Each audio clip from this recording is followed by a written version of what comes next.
Well, hello YouTube, and welcome to another episode of the Albino Rhino Beer Review. Today you have the Rhino. We're looking at a beer from a brand new brewery here in Niagara Falls. It's from the Niagara Brewing Company. This is, excuse me, the Beer Devil IPA. It says it's unfiltered. Beer Devil IPA, and it's a devil going over the falls in a barrel. So awesome, awesome. Since 1859.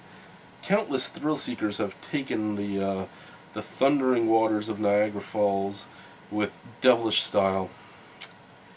We're channeling this fearlessness into our Beer Devil IPA, which blends a high hop aroma and caramel-like toasted malt flavor. It's bold and daring, like the daredevils it honors, proving the risk is definitely worth the reward. For more tales from the tap, visit NiagaraBrewingCompany.com. This is 6.5% alcohol. This would have been about $3.60-ish a can, so yeah, that's where it's gonna fall. It's basically priced for tourists because it is on Clifton Hill, but you gotta remember, guys, after the summer, you only have locals. And craft beer is one of those things where if you can get a headstock IPA at 7% alcohol for $2.65, why are you going to go spend $3.60 for this? It's the only question out there, right? It might really be good.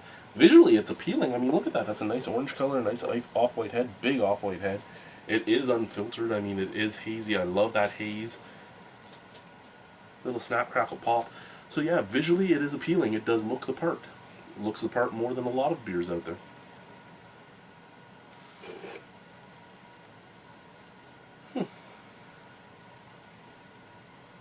Okay, very slight floral notes, very slight cedar notes, very slight citrus notes with a touch of melon.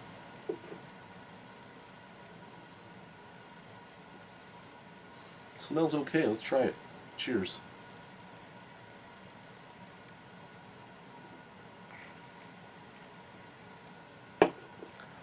Okay, so, as a tourist who may or may not be into craft beer, this will not scare you away. This is actually very reminiscent of the Ontario Pale Ales, as Ben Johnson writes on the Toronto Beer Blog. Very reminiscent of the Ontario Pale Ales. Lots of malt characteristic up at the forefront, very sweet. Roasted caramel, lots of roasted caramel. Back end, a little bit of a dirty English hoppiness with a touch of melon and a touch of citrus.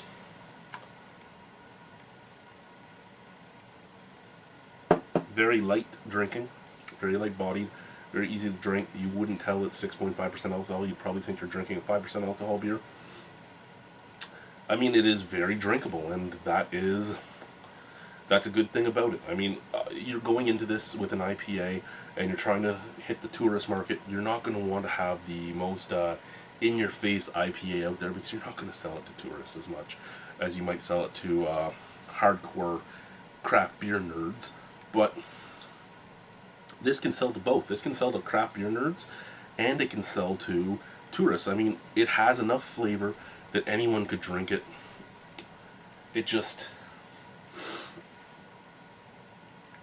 It's priced too high for me when I look at the things I can buy in the same category or in the next category up. I mean, I can get a modest IPA from Nickelbrook for pretty close to the same price. I can get so many. I can get a 650 of 10 bitter years for what, $1 something more than this.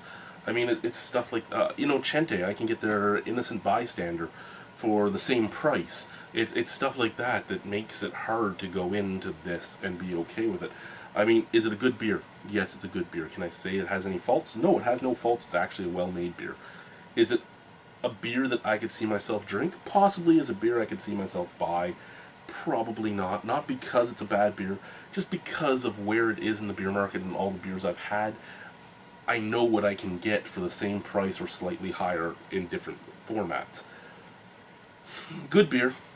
It's a good pub beer. It's a good sharing beer. I'd give it a 7 out of 10. It's actually a nice little beer. They have this. They have the Amber A, they have the Premium Lager, and they have the Peach Radler. Those are the two I really wanted to get my hands on. They didn't have them in stock when I was there. Sad, sad thing. But Niagara Brewing Company on Clifton Hill. Go and check it out. Just make sure you're walking down there because there's no parking. There's no parking unless you want to pay big money. No parking. Anyway, guys, thank you. Bye.